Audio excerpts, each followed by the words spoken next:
Hamma vitaminlarni ichish mumkinmi? Assalomu alaykum. Oliy toifali endokrinolog Aziza Bahramnaman. Hozir aynan O'zbekiston sharoitida qaysi vitaminlarni ichish siz uchun zarar qilmasligi va qaysi vitaminlarni analizlarsiz ichish mumkin emasligi haqida gaplashmoqchiman. Hozirgi kunlarda juda ham ko'p biologik aktiv qo'shimchalar kirib kelyapti va ularni shifokorlarni ruxsatisiz qabul qilish urfga kirgan. Ko'pchilik bemorlar kelishadi, qo'lligida 20 talab, 18 talab biologik aktiv qo'shimchalarni ko'tarib olib, lekin ularni har kuni qanaqa tartibda, nimadan keyin ichishligini o'zligi ham bilishmaydi va oddiygina reklamalardan keyin sotib olib ichishyapti. O'zbekiston sharoitida ba'zi bir vitaminlarni haqiqatda analizlarsiz ichsa bo'ladi, lekin juda ham ko'p miqdorda ortiqcha vitaminlarni ichish organizm uchun juda ham zararli hisoblanadi. Chunki har bir iste'mol qilayotgan narsamiz jigar va buyrak orqali parchalanib organizmdan chiqib ketadi. Bunday biologik aktiv qo'shimchalarni ko'p miqdorda ichilgani hisobiga jigarda gepatoz holatlari, ba'zi vaqtlarda esa hatto sirroz holatlari ham uchrashi mumkin. Oshqozon yarasiga, oshqozondagi gastritga olib kelishi mumkin. Shuning uchun ortiqcha vitaminlarni ichish organizm uchun zararligini eslatib o'tmoqchiman.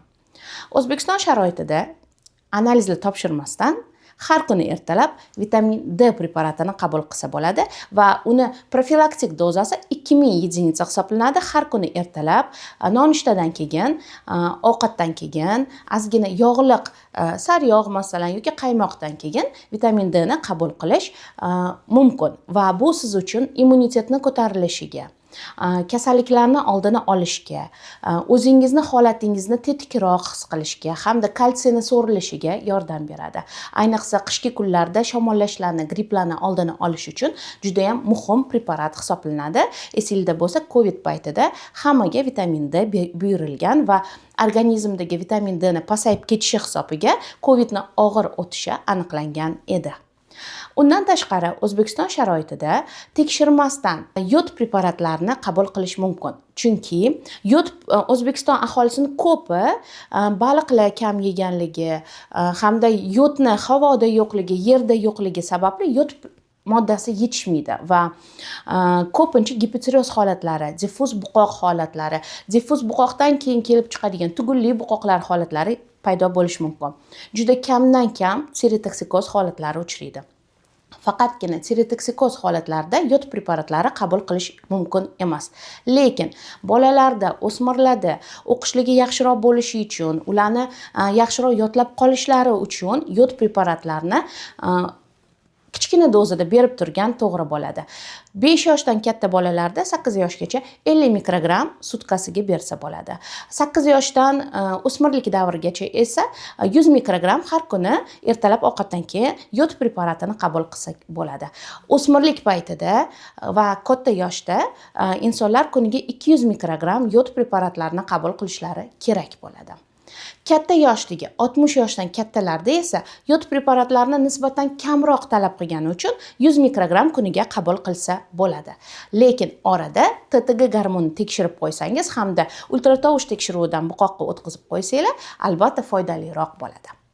Keyingi vitaminimizga to'xtalib o'taman. Bu magniy preparati. Magniy preparati organizm uchun juda ham muhim preparat hisoblanadi va u asab tolalarini o'tkazuvchanligini yaxshilashga, insonlarni xotirjamroq bo'lishga, uyqusini tinchroq bo'lishiga hamda xotirani yaxshilashga yordam beradi.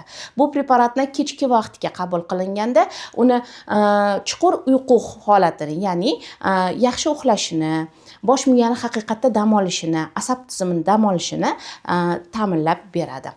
Shuning uchun magniy preparatini ham qondagi magniyni tekshirmasdan qabul qilsa bo'ladi. Ayniqsa bolalar, o'smirlar va institutga tayyorlanayotgan insonlar albatta kechqurunga magniy preparatni qabul qilishgani yaxshi deb bilaman.